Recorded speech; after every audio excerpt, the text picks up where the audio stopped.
about performance by Walmart. Welcome to They the Rebel's tanked Edge. after We're earnings. about to let But you guess know who had why the unusual Argentine activity in the stocks puts? are rocking and rolling. Right now, tune in. Ready to get started right now.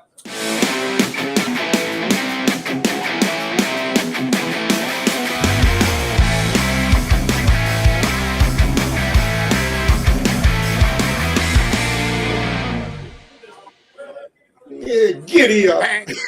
Don't worry, Pete. I'll have my clapper for tomorrow. Excellent. Excellent. I love But it. 10X. I bet many of you recognize this. This is SIBO Global Markets. This is the S&P 500 pit behind me. And they're fairly active down here today, Pete.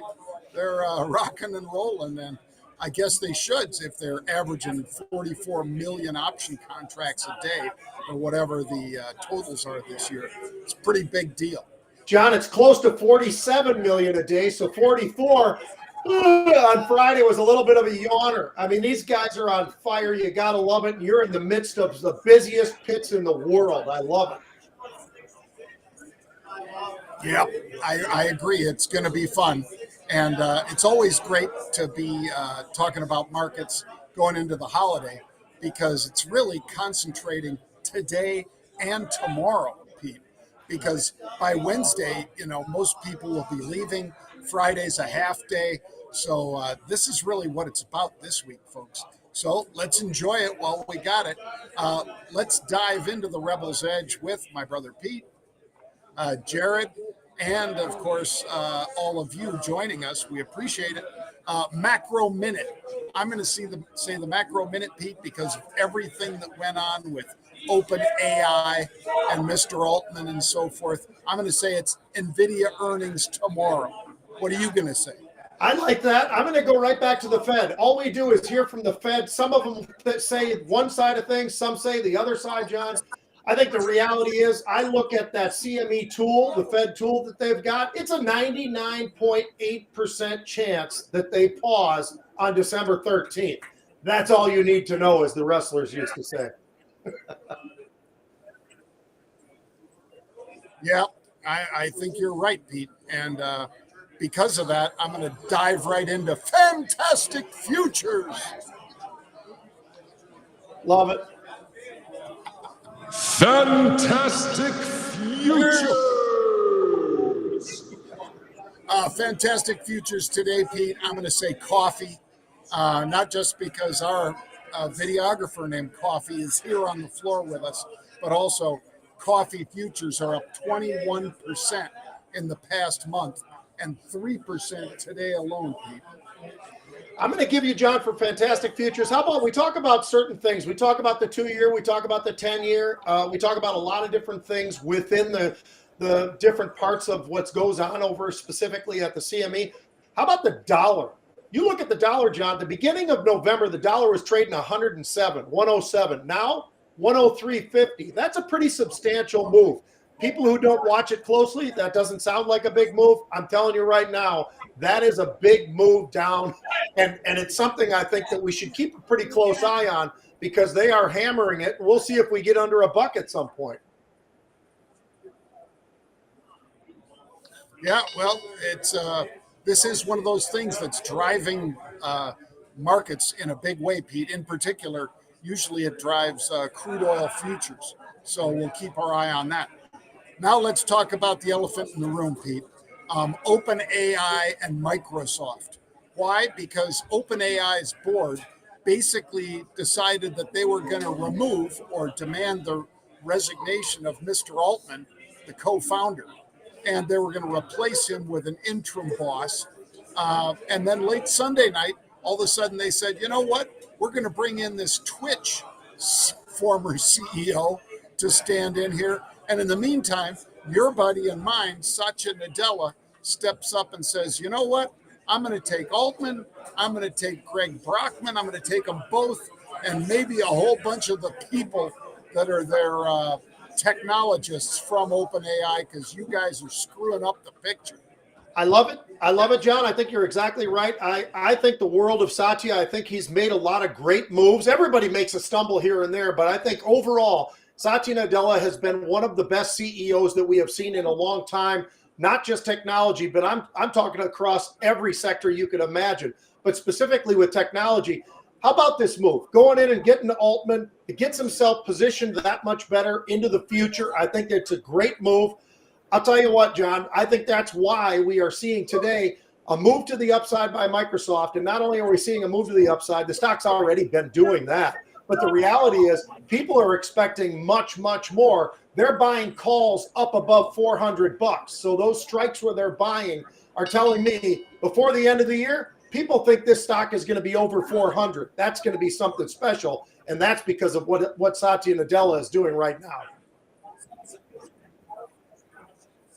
Yep, I agree. It was a power move by Satya, Pete, to go in there and grab Brockman and Altman. So we'll see. Workers were basically demanding the heads of the board, Pete, because Brockman and Altman were 2 of the 6 board members. That means the other 4, you could put a fork in them. They're done. And I mean done. Done in tech, done at that firm. I mean, just what a boner move. All right, let's go on over to what else is happening, which is Argentine stocks rocking like crazy. YPF right out of the gate, Pete. This one just jumps to the upside. BBVA also jumps. And that's because this libertarian guy who came out of nowhere is all of a sudden jumping in as the country's president, Javier Milei, or Milei. And I think this is a breath of fresh air for them, Pete. Their currency's been tanking for years. They nationalized a bunch of stuff, but this guy seems like the kind of guy that's not going to go with the status quo, if you know what I mean. Yeah, and I know what you mean. I think the country knows what you mean by that. Their policies, John, he's shifting towards a market-friendly policies, and I think that's always a good thing. I think that's why we're seeing the reaction that we're seeing today. YPF standing out the most, but there are plenty of others out there that are moving to the upside. And to your point, talking about the national currency being the U.S. dollar, boy, that tells me a little something about this guy wants to do some business around the world, right? He doesn't want just to be down there and being the 3rd largest integrated group down there in Argentina versus the rest of what's going on in that part of the world. But I'll tell you what, it's impressive. We're seeing a huge reaction today. And like you said, a surprise. I think a lot of people got surprised by this one. And the shocker is just the fast reaction we are seeing to the markets just ripping to the upside right now. Right. Well, I think it's got more gas in the tank, quite frankly, too, Pete, because, they knew that this was an outsider. They also knew it was a possibility, but even our buddy Jim Cramer was saying, nah, it ain't going to happen. Well, it just did happen. And that's something to pay attention to.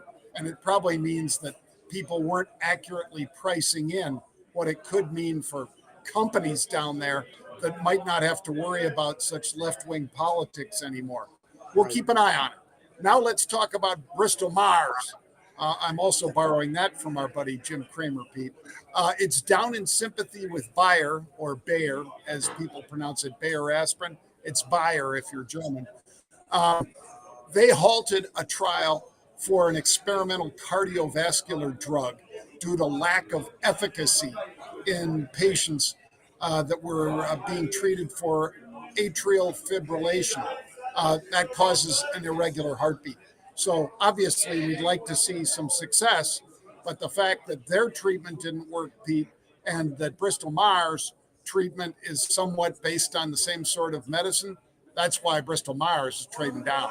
And that's also, John, why we always talk about this. We talk about, hey, what phase are you in? Phase 1, interesting for sure. Phase 2, getting a lot more interesting. Phase 3, now you're getting somewhere. Now it's meaningful, but it doesn't mean you're over the hump. And this just shows you that potentially there is no hump to get over at this point in time. They're going to be stuck, and we're not going to see some of that growth that they're looking for. Now, if you look at Bristol Myers, John, over the last year, they've had some issues with a lot of their drugs. Now you've got generic competition and so forth.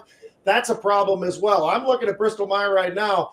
Look at what that stock has done year to date versus like the XLV. And you look at names like Merck and others that have actually had a pretty nice year, a nice move to the upside. Meanwhile, you look at Bristol Myers, it's down 31% year to date. You're looking at the XLV down 5%. So there's a lot of other stocks that have done much better. That shows you just how impressive that others are doing in a difficult environment, but Bristol Myers is definitely lagging behind this year. Yeah, it's not the position you want to be in when you're one of the biggest pharma or drug companies on earth. You'd rather be a leader than somebody who's leading to the downside. So it ain't over for them, but it's certainly not. They'll put 2023 in the rearview mirror and not look back. Let's talk about YMM. This is Full Truck Alliance. It's a Chinese company, Pete, as you know, that has logistics, digital. They hook up the drivers with the loads, and that's where they make their money. Well, a lot of their prior investments are now bearing fruit, and that's why the pre-tax profits from those investments are why they're now starting to see better and better returns. So this stock up 5%, 8%, 14% just a little bit ago. Seems like it's got a lot of, pardon the pun, gas in the tank. And John, when you were walking over there to the SIBO, it went from 14% to 16%. The stock just continues to rise. It's had a great run, been an incredibly impressive day so far today for what they're able to accomplish. But a lot of that has to do with their earnings. They crushed the earnings, and year to date they crushed year over year they crushed those earnings. You look at revenue of $254 million. Now they're putting up $310 million. They've got growth. They're in the great sweet spot right now. And this is a company, when you take a look at it, you look at a balance sheet, this thing is absolutely incredible. They are in position to do a lot more and go a lot higher than what we're looking at right now. Yeah, this is it's good because the more China can get back into the supply chain side of things, Pete, the more it helps companies that are so dependent on what they established 20 years ago and things like that, but got disrupted by COVID and the fact that things were just not coming out of China. All right. I thought since we get so many nice comments, Pete, about these little videos that we comment on, we'd show this one of our friend Pat McAfee when he was down there basically working the dogs down at Georgia. So let's take a listen and let you comment on it. It's the mean machine in the red and black.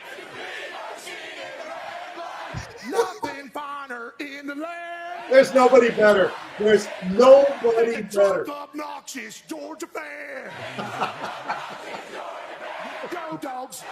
Go dogs. Go dogs.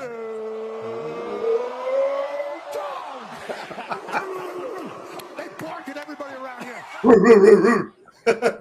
That's phenomenal. John, they've been doing this year over year. I mean, last year he did the same damn thing and he got them all riled up and the fans were going crazy. They love Pat McAfee and he loves Georgia football. Well, why not? One of my questions, Pete, maybe I can ask it just before we get into sports here, but so Harbaugh is out for 3 game suspension, right? Which includes the Ohio State game at the Big House this weekend, noon Eastern time. So I guess Ryan Day better be careful what he wishes for, Pete, because now that Harbaugh is out, if they don't just, mash up on Michigan, even though it's being played in the Big House, there's going to be a lot of questions about Ohio State, aren't there? Well, and Michigan's had their number. Harbaugh has had their number recently. It's been a nice little run.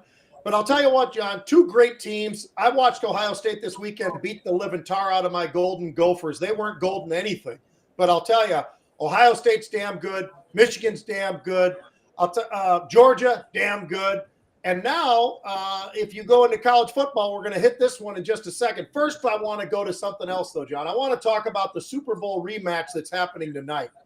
and that's between the Philadelphia Eagles and Kansas City Chiefs. Now, it was a great Super Bowl. We all know that. This is kind of like a possible precursor to what could be the Super Bowl again, because Philadelphia, well, they're only 8-1, not so bad. They're doing pretty good. They're following up last year pretty nicely. Chiefs, 7-2. Chiefs lost the opening game against the Lions, and that's when we all knew maybe, just maybe, the Lions are the real deal. And I think they still are. That team is resilient. They don't always play great. Goff threw 3 interceptions yesterday and never lost confidence. Drove them down the field. They win the football game. So I think when you look at them, you look at somebody like Kansas City. Kansas City, their defense is what impresses me more so than their offense this year, John. They are suffocating, and they are number 2 in points against, number 4 in passing yards, number 4 in total yards against. That's their defense. I'm not talking about Pat Mahomes and Kelsey and all those guys. I'm talking about their defense. And then, of course, Philadelphia Eagles, what can you say? Best offensive line in football, best defensive line in football. Arguably, because of that, the best quarterback right now. The guy is playing out of his mind. Hurts. I mean, he can do what he wants. They run the ball. They have a great running game. They got a great receiver. Their linebackers and DBs are outstanding. John, there's not a whole lot of problems right now if you're a Philadelphia Eagles fan. You just got to make sure you don't get too cocky about it. But what do you think about this game tonight? And are they the 2 teams that make it to the Super Bowl again? Well, this will be the most watched Monday night game of the year. It would have been the Jets with Aaron Rodgers, Pete. But as soon as he went down, of course, the ratings for that started dropping like a stone, even though they ended up beating the Bills, which are, from time to time, they seem kind of hapless. The Bills, that is. The Jets just seem horrible because Zach Wilson can't move them down the field at all. But we'll see whether or not Aaron can make it back, Pete. We're getting into those short strokes, as they say, where there are not a lot of games left. If he's going to make his way back for the playoffs, he's got to start getting out there in pads and stuff like that. But to your point, we got Taylor Swift, of course. She won't be there at the game because she's down in South America. But, she switched from the Eagles, which she grew up with, to Kansas City because of Kelsey. That won't be as big a deal this time as it was when, she's in the stands, which is sort of annoying but sort of cool at the same time, I guess, for some people. And if it brings in more eyeballs, the NFL says, bring it on. Oh. The NFL should listen to that as well, Pete, and say, what? Bring it on? Let them celebrate. Let them do all that stuff because people like watching those celebratory things. Unless the guys are hurting each other, they should encourage that, my opinion. But anyway, Tonight, Eagles, Pete, who do you have? I'm with you. I think the Eagles are just really on fire right now. I think Kansas City's very good, and their defense has definitely improved. But I don't know. The more I watch Philadelphia, John, the more I'm impressed with what they're able to accomplish, how good they are on both sides of the football, even special teams. They seem to have it all. If we jump off to college football, I'm going to point out one thing, and both of us missed out on this today, John. We could have had a clip. We should have had a clip. What was the clip? Joe Starkey. What was the game? Cal Stanford. The anniversary is today, 1983. The lateral play into the band. Cal wins the football game, and our brother Paul is the happiest guy on the planet Earth. Unbelievable game. Still one of the greatest endings ever, in my opinion, the best game ever. With 4 seconds left, they go into a rugby mode, which the coach had nothing to do with. But they went in and they played a little rugby, and Kevin Moen got into the end zone and then stomped on top of that tuba player or whatever. That was great. That was really, really fun. But, John, how about this? We got Florida State, Washington, and Oregon, right? That's what the college football, we know who the 3 are at the very top. And obviously, Michigan, Ohio State, they're going to play each other. But I don't know if either of them drop out unless they get absolutely slaughtered. If it's a close game, I think they're both going to still be there. and you've got Georgia, of course. But right now it's Florida State. Well, what do you do, John, if Jordan Travis is your quarterback? And I watched him break his ankle, and it was the ugliest thing I've seen on TV in a long time. They never re-showed it. They showed it during live, but then they did not go all the way through it because a lot of people wouldn't have the stomach for what happened there. That was awful. You could tell the second he did it, I saw which direction his ankle was going. His leg's going down, his ankle's going left. It did not look pretty, and I feel bad for that young man. Had a great year. They got great receivers, but I'm not sure that they can, even though they're undefeated, and they still got Louisville, who's going to be a big challenge for them. I don't know if you could still keep them there, John, because you've got Washington, who's undefeated. If they win out, Oregon has one loss, and they play in Vegas. The Pac-12 game is in Vegas. So if it's Oregon and Washington, if Washington wins, Washington's got to be in there. They're undefeated, and they went through a very good Pac-12 year. If it's Oregon, you got to say Oregon goes in front of them, right? Their one loss is to Washington in a really tight, really well-played game. Is that unfair of me to pull out Florida State if they stay undefeated from number 4 if they don't have their quarterback, John, Jordan Travis, or what do you think? Well, and you're right. This Louisville game stacks up much bigger even now, Pete. And it was going to be a tough one anyway because Louisville is a top 10 team. They're a good football team. I have at times not been that impressed with Florida State. I'll say it. So if the backup quarterback can't do the job that Travis was doing, Pete, I agree with you. I think they're out. And if, like you say, if Washington wins, then Oregon can't be in the final calculus. They're out. They've lost twice, even if the 2 losses are both to Washington. So their backs are against the wall. They got to play to win. Period. Full stop. End of story. If they win, then I think it will be Washington, Oregon, Georgia, and the winner of the game Saturday between Michigan and Ohio State. One of those 2 is going to be out after that, Pete. And I don't know, so man. John, only, 2 million leaves. That's the way it's going to be. If you've got 2 undefeated Big Ten schools, though, and they've kind of run the gauntlet and they look really great, I don't know. I think if it's, let's just say this, it comes down to a field goal, Michigan puts it through. I think Ohio State stays right where they are. Maybe they drop to number 4 or something. But I think one of the 2, if it's a close game, if it's anything that's other than a close game, I think they're out. The winner goes and the loser out.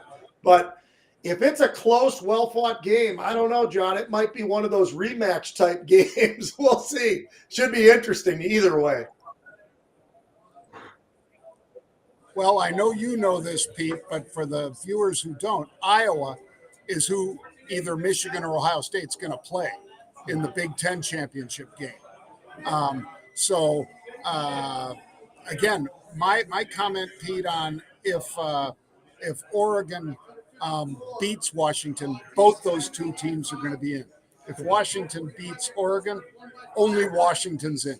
And that lets your scenario play out where you've got Michigan and Ohio State both in, assuming whichever one wins out in the Big Ten championship game, and then Georgia. So those are your 4. Yeah, should be fun.